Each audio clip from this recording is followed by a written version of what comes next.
Today is September 16th, 2013. My name is Tanya Finchum, along with Alex Bishop. We're with Oklahoma State University, and we're working on a project called Oklahoma 100-Year Life. And we're in Tulsa, Oklahoma, to speak with Edith Kolar. Kolar. So thank you for having us today. Let's start with having you tell us when and where you were born. I was born in Nebraska, in Fillmore County, known as Fillmore County. August the 8th, 1911. And what did your parents do for a living? They were farmers. So you had chores? Oh yes, I had chores. What were a few of them? Well, I had to get up and help my dad milk the cows every morning, and I was an outdoor person. My sister was always inside, and I did a lot of things around the outside, and like in the fall, I'd help him. They raised wheat, and I'd go out and help him shock wheat. And I don't know if you know what that means or not, but it's you stack your wheat so it'll dry, or the bundles of wheat will dry out. And we used to take a gallon jug with this glass jug, wrap a burlap around it to keep it cool while we were working.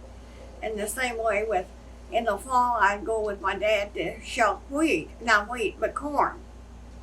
In other words, we take the wagon, we had the wagon and mules and so on, and we'd snap corn and throw it in the wagon all the time in there.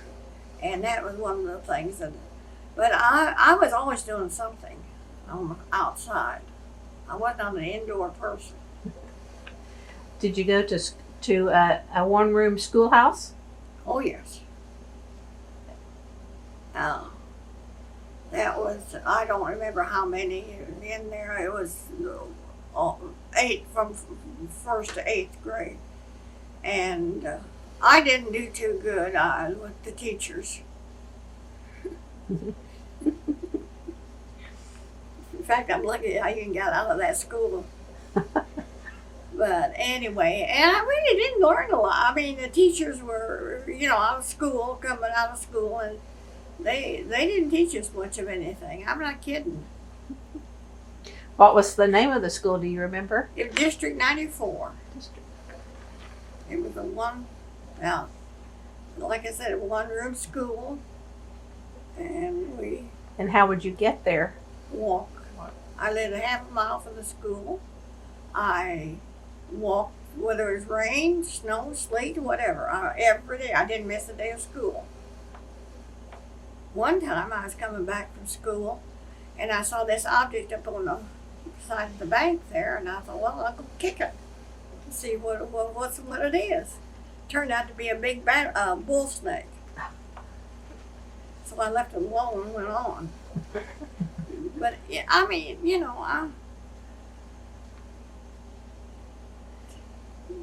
that was going to school, and like I said, and now if you want to get into a little bit about the school, we every year, they would have what they called a social to raise money for the school, and most of everybody would use their shoe boxes, and we decorate them all up, and then that evening, the girls would bring the boxes, and the men or the boys would bid on them, and went there. And another thing that my dad did, he was a treasurer, and one time I decided that we needed some money, so I just signed all the checks. He could have killed me. Anyway, what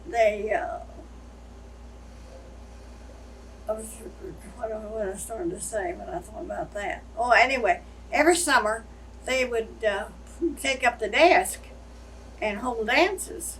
That was a dancing bunch there. They get their fiddles out and square dance, do whatever you could do there, till the holes got so big they couldn't put the desks back, so they had to quit. So then we went into individual homes or into the barn, what they used to call the barn dances. Have you ever heard of that? They're fun. Uh-huh. Huh? Tell us about it. Well, it was just after the hay was put up and or taken put up. Why? There was always an extra room in there for square dancing. You know, they were great on square dances, and so that's what they did there. And then from there, I went to high school, and I drove a horse and buggy every day to school. It was 4.5 miles, and there were other kids that had to draw horse and buggies too. So we had stalls for each one. And finally, I decided that I was going to do a short route. So I rode the railroad tracks. Well, when my dad found out I was riding the railroad tracks, that was the end of me. They decided I was going to have to stay in. So I just let it go.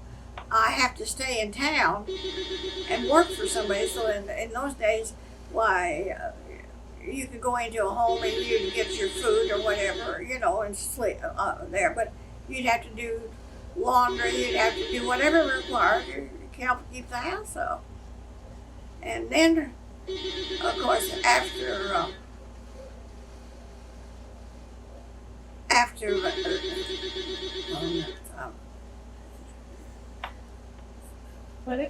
yes.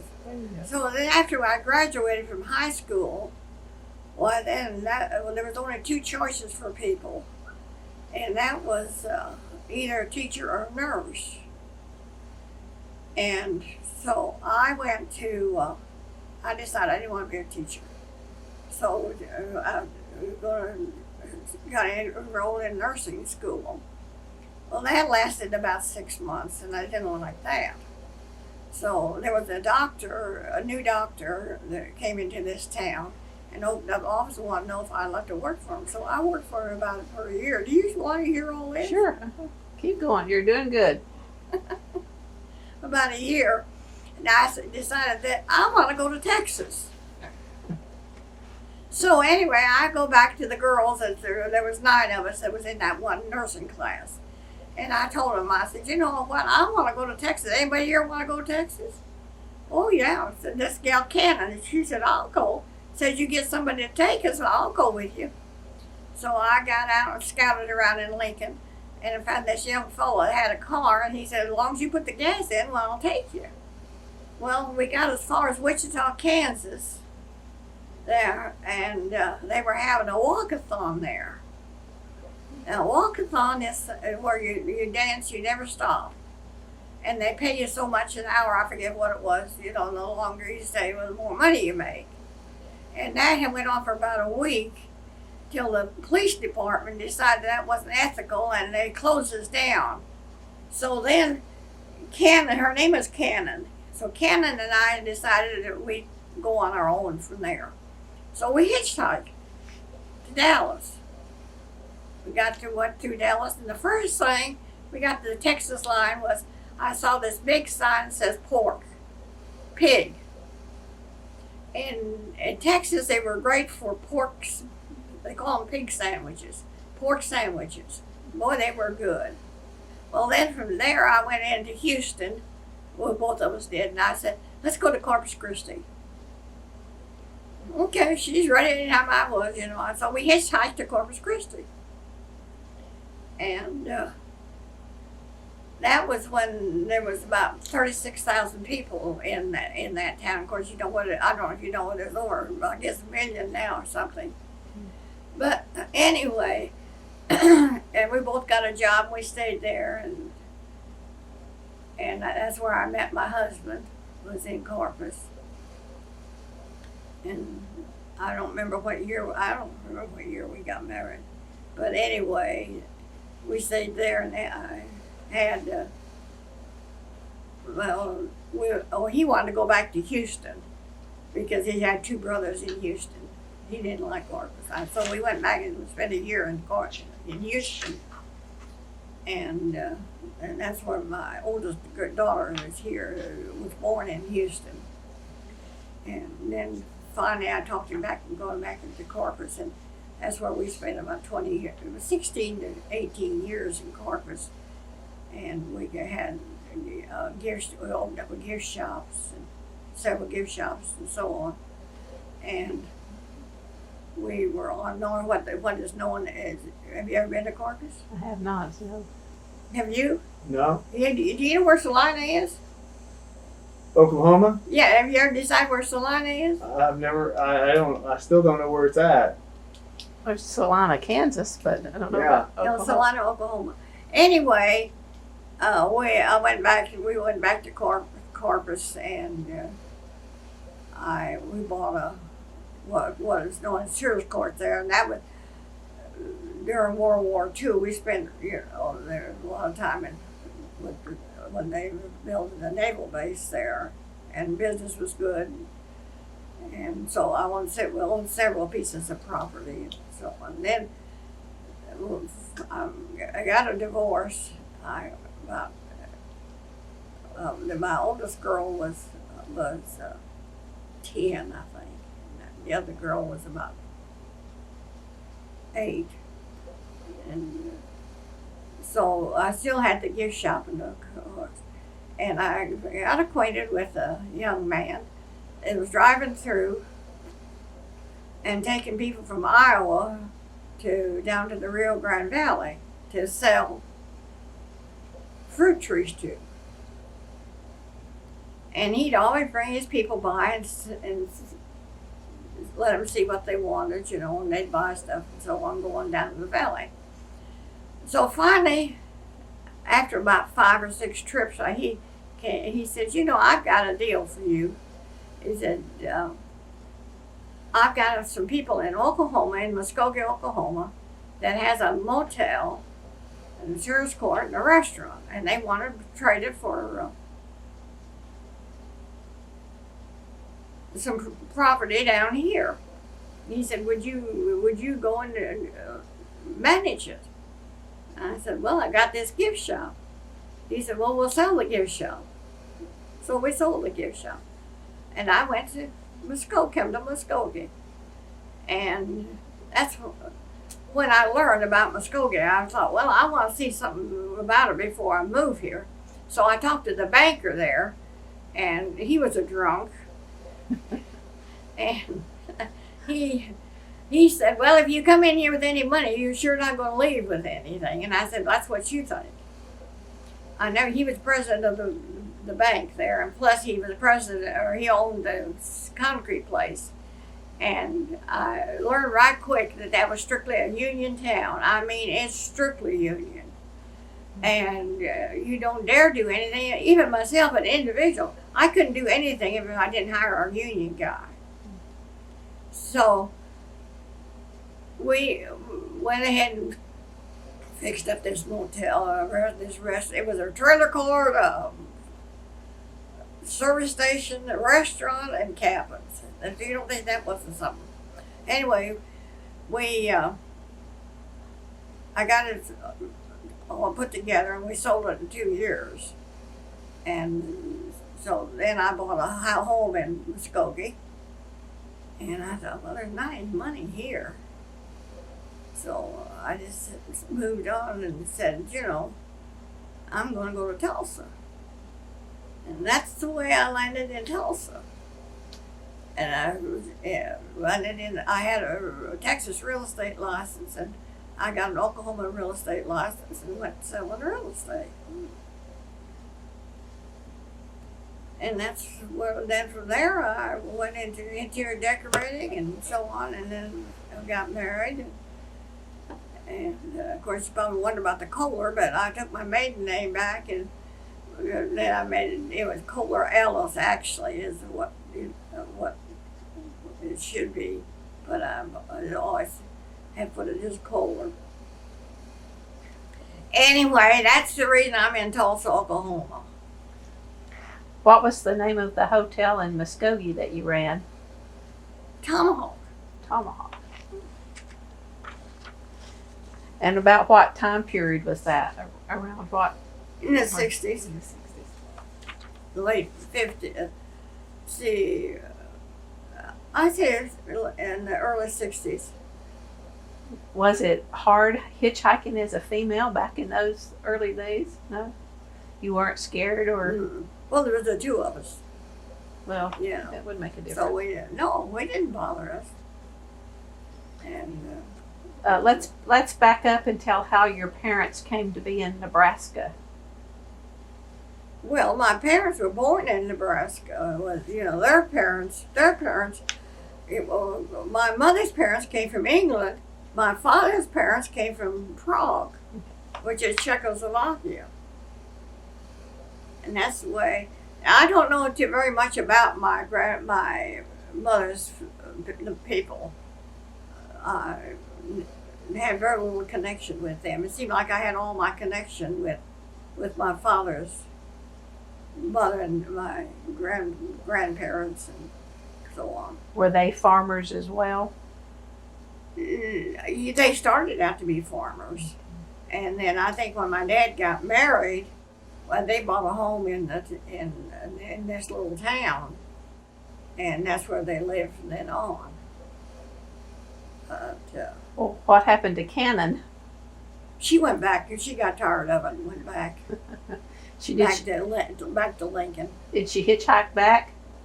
I don't remember what she did or not, because one day we was working at Corpus. She said she didn't like it. She didn't like the water and and all that. And so I said, "Well, I'll see you later then." But And you were there during World War II? what? You were there during World Oh War yes, I was there before World War II. I was there when I was there in 1936. II? Around And- Depression time. Right, and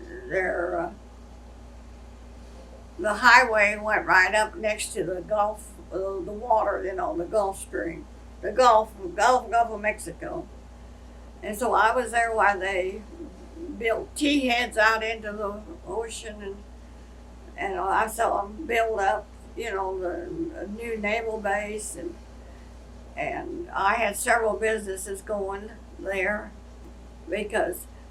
One was down. I closed up one gift shop. I opened one gift shop at 9 o'clock in the morning, and then I closed at 6 o'clock.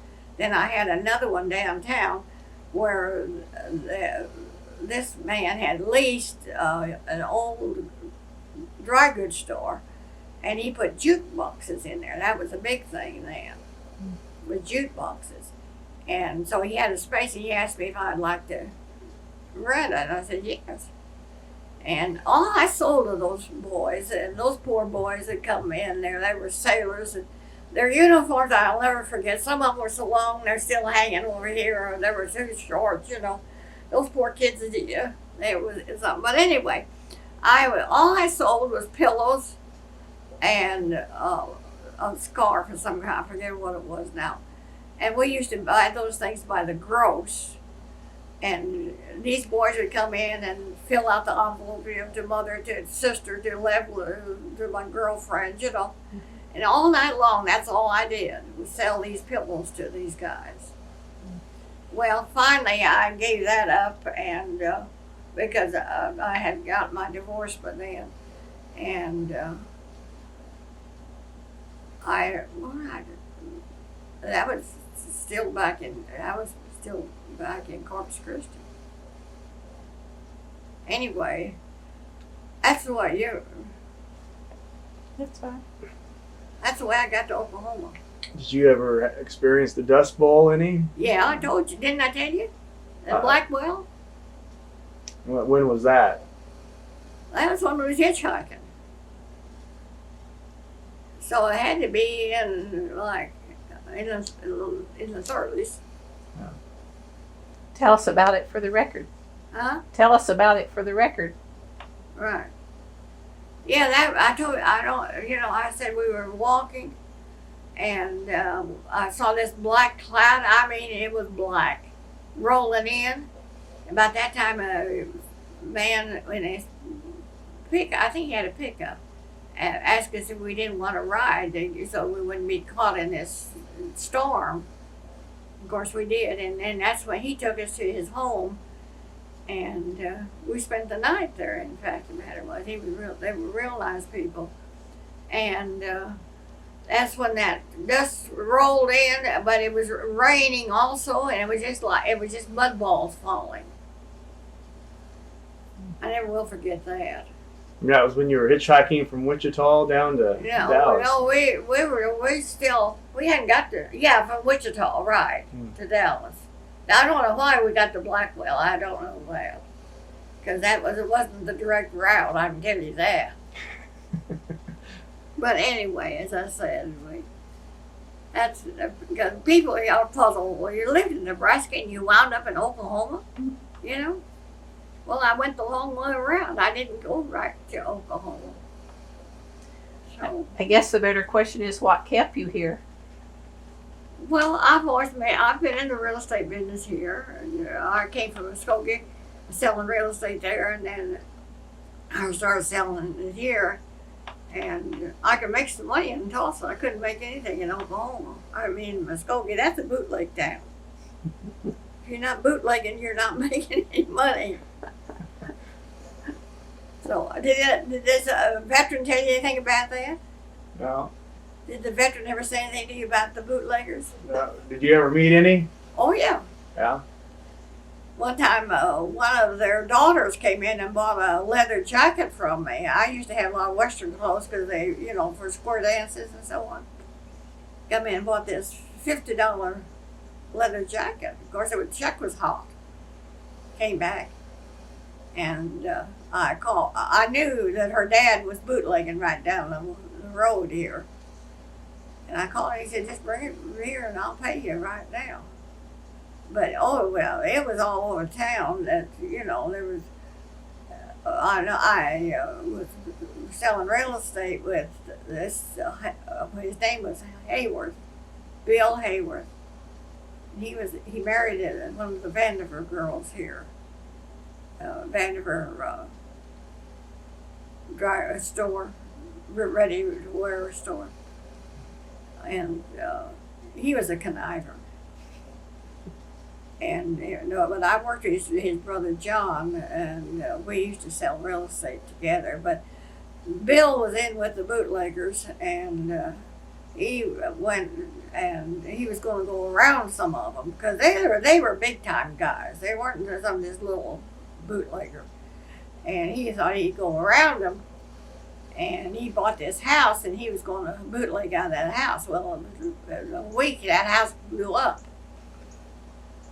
There was no, it's like I told you, this lady bought a restaurant on the lake, Fort Gibson Lake, going to Western Hills. And they opened up she sold it for some reason or other. And these guys bought it. I remember one name, it was Payne, just Slim Payne, but I don't remember what the others were. And they opened up a gambling place in the back of this restaurant. Well, I don't know what happened, but the next week we heard about this guy had a concrete block tied around his neck and thrown into the fairway. That's I said Sallisaw and Muskogee were the worst. Sallisaw shot a deputy right up the courthouse. Never done anything about it. That was the way, that kind of Western type, I guess. But that, you didn't mess around there because, like, if I wanted to do something and I didn't want to hire a union person, why, some of the constructor guys knew me. So they said, okay, this guy I'm talking about with the bank that's the drunk, said he's out of town tonight. So what do you need done? So we string up lights outside so we can see to do, whatever we were doing, construction work we were doing. Well, that you can talk to some of the old timers over there. They'll tell you the same thing. Tulsa's always been real quiet. Do you remember seeing your first airplane?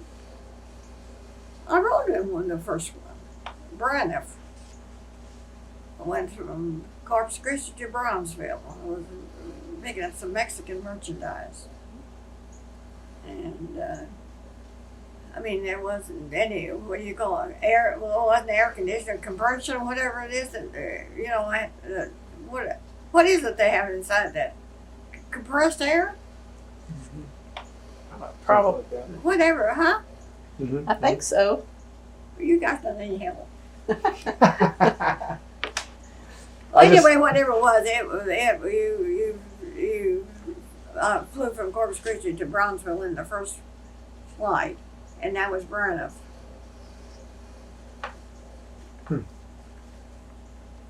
Scary or not? No, I wasn't scared. I'm not a person to be scared. No, sounds like you're an adventurous soul. I have always been. And, What about your first car? oh, that was a joke.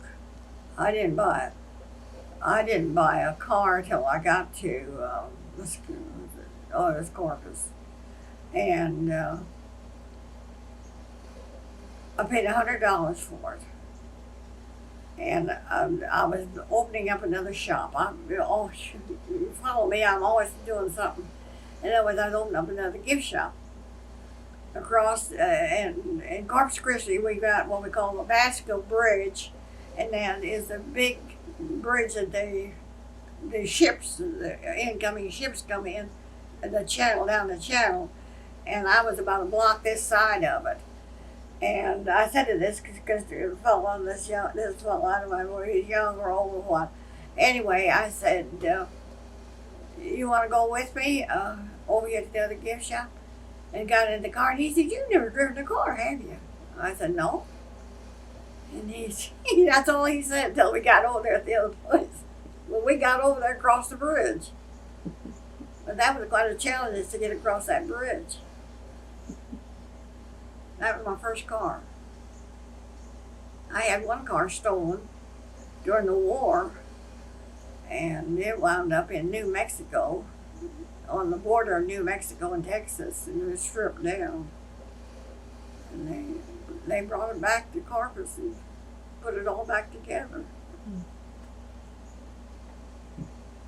But anyway, I've had an adventurous life, I can say that. Sounds like it. And what? Sounds like it.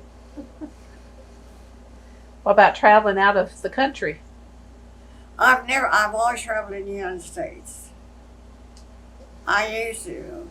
When I was in Muskogee, we had what we called the Business Professional Women's Organization there. And I joined that. And then when I came to Tulsa, why, they insisted that I belong to that. Have you ever heard of them? I have. Mm-hmm. You have? Uh-huh. Okay. Of course, you know they're no longer in existence.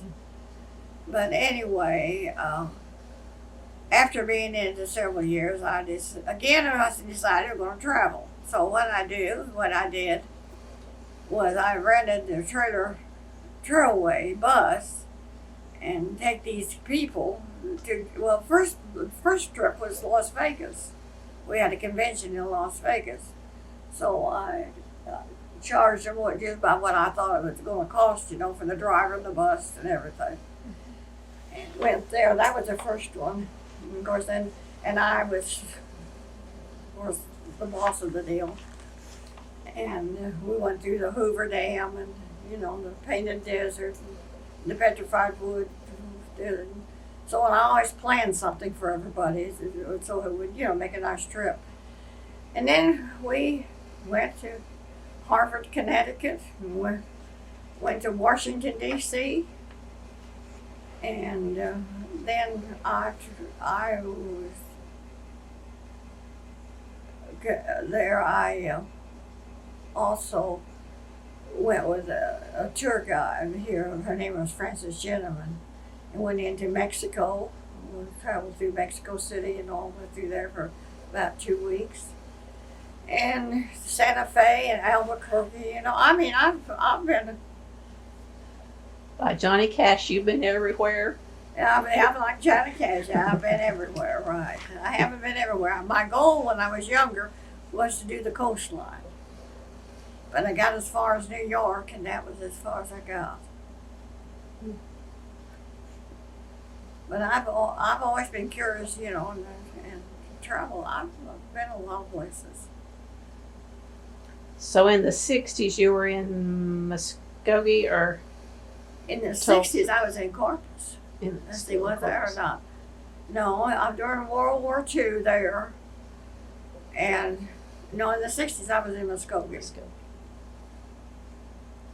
And I stayed in Muskogee for 16 years. And in 72, I came to Tulsa. So you would have been in Muskogee when they were doing civil rights and segregation and all that. Do you remember? Then I didn't get involved in Didn't any get of that. No. Okay. Didn't get involved in any of that at all. Do you remember voting for the first time? Well, that was interesting. Because in Muskogee, you had to sign up to be in other words, if you wanted to vote in the school projects or school districts, you had to sign up to be a Democrat.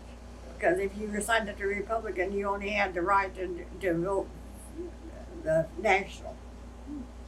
So to this day, I'm still a Democrat, but I'm a Republican. That was my experience in voting. That town is something else, I'll tell you. I know they had a pretty library back in those days. I don't know about today though. Robberies. Library, the Carnegie Library in Muskogee, a library. Yeah, what They had a very pretty one back in the 60s. library? In Muskogee. You talking about 5 civilized tribes?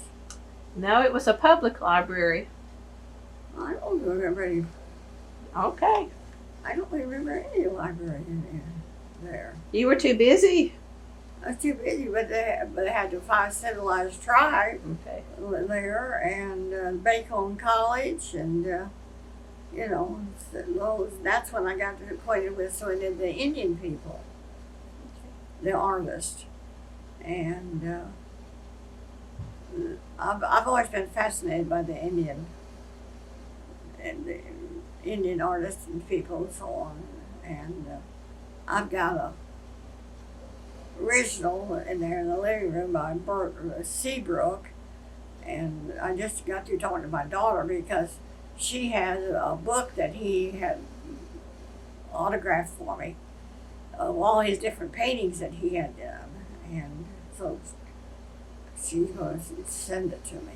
But anyway, I'm talking about the Indians now. I've been acquainted with the AC Blue Eagle. And now Willard Stone. Are you familiar? Anybody in Tulsa? I'm not, no. Where are you from? Tennessee? Mm-hmm. Tennessee Williams, right? Yeah. And Johnny Cash. And Johnny Cash. Anyway, anyway, I have had the experience of being acquainted with all these different Indian people. AC Blue Eagle. And Willard Stone, who lived in Locust Grove, but he was a famous wood carver. In fact, we used to attend the art when they had a festival over at Tahlequah, and he would be carving over there. And I remember one time that I tried to buy a carving. He was on the flying geese. And he wouldn't give me a price on it because it wasn't finished. Well, they landed in Oklahoma City, in the which one is that? Oklahoma City that has so much artwork. Anyway, it's not too far off of the expressway. Anyway, they bought it, and later I found out that. When I went over, I was asking about it, and they said that somebody had taken it off the wall and dropped it. and broke it. But he was famous all over Oklahoma for his hand carving.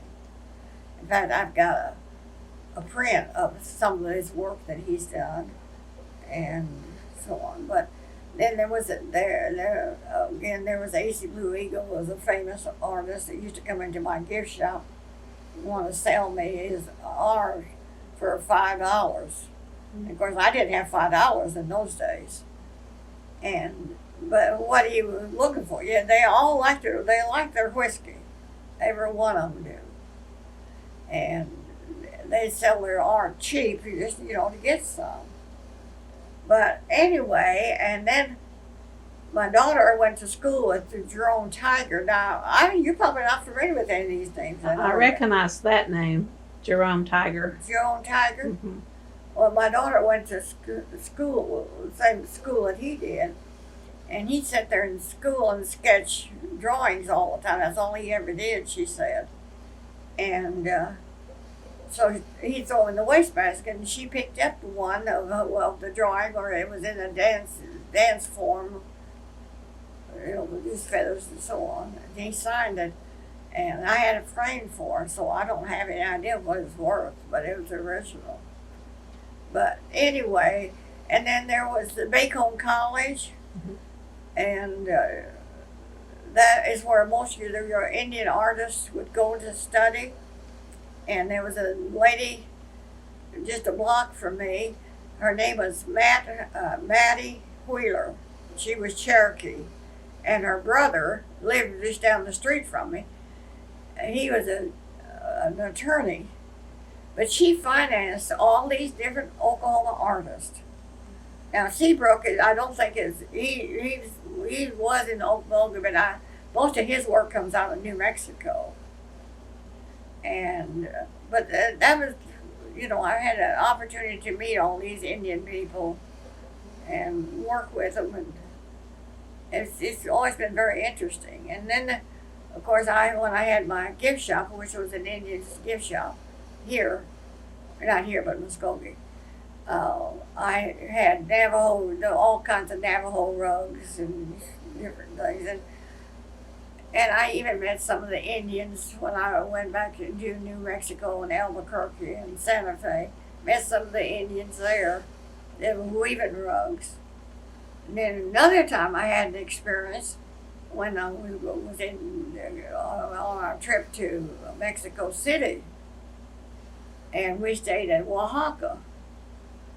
And Oaxaca, we got up in the morning and went to Metla, what was the town that was on the Pacific coast. And coming back from Metla, this lady who was running the tour said, "Now, is there any place you'd like to go?" And I said, "Yeah, there's a road right there. Let's take that road." So she did. We went a couple of miles and looked over to our right, and there was this village filled with looms, two harness looms, weaving these rugs. It was something to see. Of course, I bought 2 or 3 of them and so on, but I'm just saying that I've always had, I guess I could go on and there's a stopping point someplace. Did you ever think you'd live to be 100? I didn't even think about it. Not any more than I think about being 100 to 105 or 110. I feel good. I still guess I can think pretty good. So that's... Well, describe a typical day for you these days. A typical day for me? Mm-hmm. Well, the first thing I do is go to my computer and see what's going on. Because I've got books that I'm trying. I got a lot of books and my traveling. Why, if I had to stay over an hour or so for the next flight, I'd buy me 2 or 3 cookbooks just to read. I've got a cookbooks that you wouldn't believe it. I'm selling them on Amazon and eBay. So that's the first thing that I do. And then, I don't know, just whatever comes up, I get my mail and go through it and see what's going on. And then whatever else comes up, why, I handle it. How early do you get up each morning About 7:30, and go to bed? About. about 7 o'clock. I really don't. I have a radio and I listen to see what the politics are doing. And what are they? Huh? And what are they doing? I'm not. I'm just teasing. Yeah. So you were in Oklahoma when Bellman won, when the first Republican was elected. Yeah. Right. But since you were a registered Democrat, did you get to vote? Yeah. Well, I can vote. I'm fine. That's why I never bothered to change over. That's not a fair. I shouldn't ask. So That's why. said I shouldn't ask how you voted. So. Well, vote usually it depends on the individual. Right. Is what I do. But as I said, that town had its own rules, and you couldn't vote if you you couldn't vote on any of the school issues and the city issues or anything. It all had to be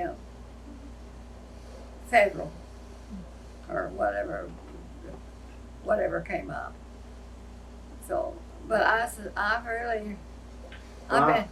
I'm curious. You said you enjoy looking at cookbooks. Do you have a favorite recipe?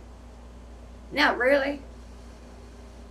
But I'll tell you what, I have a therapist that's been coming on my birthday. He made this Coca-Cola cake and brought it to me. That was the best cake I've ever tasted, chocolate cake. Do you know what I mean? My son requested it for his birthday, and it was great. I'd never made one, but they are really good. Oh, yeah, this was delicious. But no, of course, I've got a checkbook, and I use it a lot, but, my German and Joe. There, because I still like German dishes.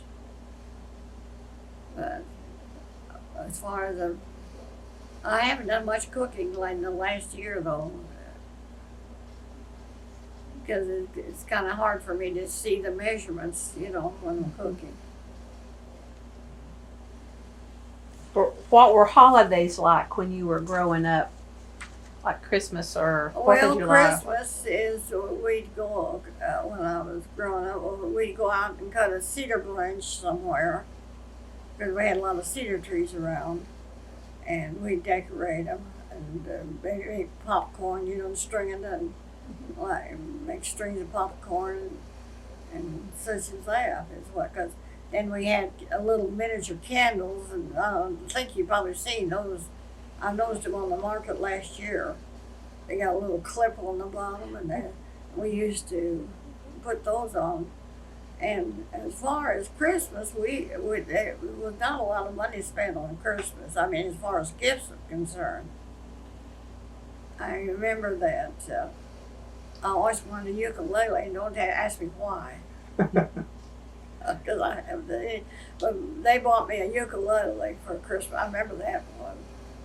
But like I said, and I have been to Hawaii too. And Did you learn how to play that ukulele? learn how to what? Play the ukulele? I never did learn how to play that thing. I thumped, but I always had a fantasy about Hawaii, and I always wanted to go. Of course, we had our convention over there one year, and that gave us an opportunity. So I put a group together, and the agency who was doing the tour thought I was the agent, so I got through free. But the rest of them, of course, we had to there. But anyway, as I said, we spent some nice time over there in Hawaii. We're on the Hawaiian Islands and then on Oahu and so on. So what's your secret to longevity? Busy. Keeping busy. Keeping active. Keeping your mind busy. I fell here in January, and I busted my head wide open here. Anyway, and I was bleeding, and when I lock up, nobody can get to me. And so I was trying to, and I've got this alert thing on. Well, anyway, I took it off that night because I was tired of it. And I got up in the morning, and of course I was dizzy, real dizzy, and I fell. and I couldn't stop the bleeding. And I thought, oh Lord, I must lay there an hour or so trying to stop that bleeding. And I thought, oh Lord, what am I going to do now? And I reached down around my ankle, and this is almost impossible to believe. And that was wrapped around my ankle, that alert thing was. And that was what saved me. Because then I turned the alert on, but of course they called them. We had the police out here. The neighbors were running up and down the street trying to find my daughter's telephone number. And of course my daughter, she's got hearing aids. She takes them out at night. She couldn't wake her up. And they finally, the ambulance was out here, the police were out here, the fire trucks are out here. Finally, the fireman broke this window here to get inside to me. Well, anyway, what I started to say, they, of course, put me in the hospital right away. And then I went to rehab center. And that was an experience. Seeing those people, some of them in their 70s, a lot of them in their 80s and 90s, but just sitting there doing, watching the TV or something like that, not doing anything. They knew when it was time to eat, and then they'd put them back over there to watch that TV. And I couldn't believe it. I had never even thought about something like that.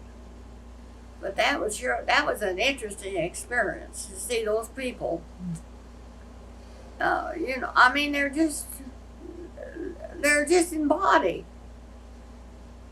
They don't have any idea what's going on. So you're talking about age, and I don't know this, but I imagine, well, of course, I know that some of them probably were in business or something, but a lot of them probably were supported by their husbands, and didn't have to do anything, and maybe had a little social life, and that was it. And that's left them. It's pitiful.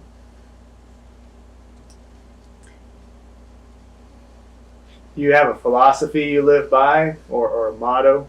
No. Get up in the morning, get busy. Check that eBay. Not really, I don't. But I don't sit around and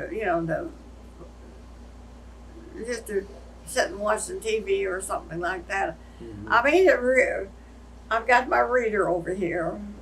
I don't know if you noticed it or not, but I think I unplugged it. They gave me that and so I use it a lot, and I still read a lot about the Indian people. The fact of the matter is, I was just going through the drawer there when you walked up, and I've got a lot of Indian literature in there that I haven't read. I'm going to get it and read it. I hadn't paid attention to that particular area there, but I'm still interested in. Like when I had my gift shop, and I was selling the Indian baskets, or whatever they could. Why, that's where I was telling him. We used to drive over to Salina, and Salina is just. I tried to find my Oklahoma map, and couldn't find one. Just east of Pryor, and you don't know where Pryor is. I do. Do you? Uh-huh. Good. It's on 69 highway. Anyway, go east of Pryor, and you cross over I don't think it's a stream there or a bridge or something. I don't remember what. Into what they call Kenwood. That's a little Indian grocery store. And I used to go back in the woods back there, and there wasn't any roads. You could just see the tracks on the leaves, the tire tracks on the leaves. And I'd find them that way. And they got where they were waiting for me. They were making baskets for me. And I met this one lady one time. That's what I was trying to get the picture to show you. This one lady was walking down the highway, or down over a dirt road there, close to the grocery store. And she had a bundle of brush on her arm, and it was buck brush. And her name was Nellie Running Water. And when I saw her, I happened to have a box camera, and I took her picture. Of course, she wanted to know what that was because she'd never seen a camera. And I took her picture, and In fact, I got 2 pictures of her, and one is where she's putting her cob pipe in her pocket so I wouldn't see it. But she would go out and gather the buckbrush for these people, and then there was a family there that had huge wash tubs. And they'd fill that with water and soak this buckbrush and scrape it, and then make their baskets. Well, they made gorgeous baskets. And what they did, what was known as the double weave, and of course you don't see any of that anymore. I haven't seen any of that in a long time. There's mostly just a plain woven baskets, but these all were double weave. And I used to go back in there about once a month and gather up all these baskets. And they dye them different colors and, designs and so on. They were really into, doing it. And they gathered up some wild strawberry plants for me, and I planted them out here, and I never have gotten rid of them. Boy, those wild strawberry plants go everywhere, no strawberries. One time, though, they wanted to know if I wanted deer. There's a lot of deer out there. And so he said, Mr. Smith, his name is Ben Smith, and her name, I don't know what her first name was. Anyway, the neighbors would all get together and make these baskets. But anyway, he said to me one time, I was out there, he said, would you like to have a deer? And I said, yeah, if you could skin it for me. He said, okay. He said, I'll take care of that. So one night he called me, it was dark, and he said, I've got your basket ready for you. I said, okay, I'll be over. And that's when I had to go to Salina and all down there in the woods. And I took my 2 girl daughters with me. Well, I had some old tires, and I was driving a station wagon. I had some old tires. So I put those old tires in the station wagon and got a blanket. So here I am down there with this deer being skinned, ready to cut up. And put him in the station wagon, hoping nobody stops me, because it's illegal to land, out of season. Anyway, I got back to Muskogee, and a friend of mine knocked on the door at about midnight, and he just came into town, and he couldn't imagine what I was doing. I had that stretched out on the kitchen floor, this deer, cutting it up into pieces. Did you know how to cut it up, or were you just guessing? I just did it. Didn't have any idea how to cut it up, but it was a whole thing. And he skinned it, everything ready for me to cut it up. So we had deer meat for a while. I guess there's not anything when I was selling houses in Muskogee. Well, once in a while I'd run across a car and I'd fix it up and turn it in for their equity. And one time I got a hold of a car and the rear end was going out. So a mechanic told me, he said, just stuff that with oatmeal. So I jacked it up and my kids helped me. And we stuffed that thing with oatmeal and got rid of it. You were a problem solver. I was a problem solver. I was a problem, my parents thought I was a problem maker. Well, what's your biggest challenge today? What? Not anything. What I really would like to do, and if I can keep my eyesight like it is right now, I still like to get back into weaving. I've had weaving the Indian rugs.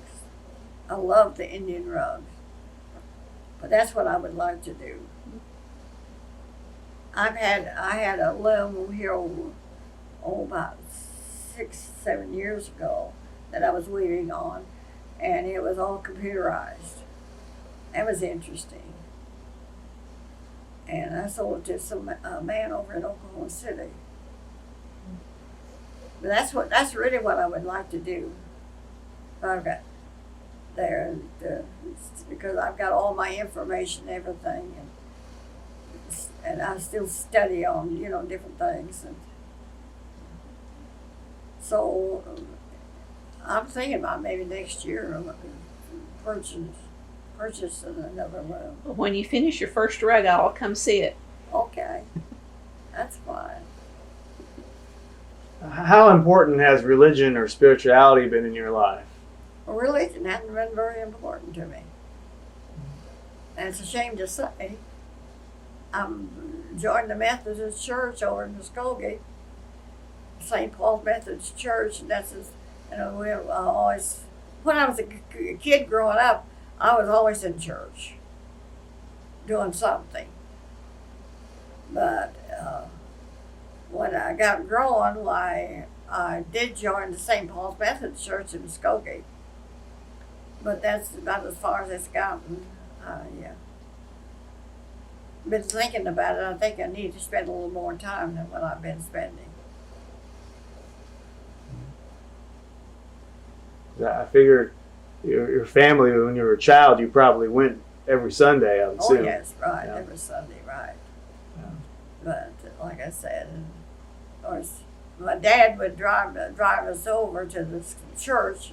My mother never did. I don't ever recall my mother ever going with me. And I can remember one time I was in school and they had a group called Girl Reserve, and they were having a dinner that night, and the mothers were invited. And I wanted my mother. I thought I had the most beautiful mother in the world. I was, so proud of her. And I wanted her to go with me, but she wouldn't go. She never did go with me on anything. And I've looked back over that and I just thought, it was a shame that we couldn't have been closer than what we were.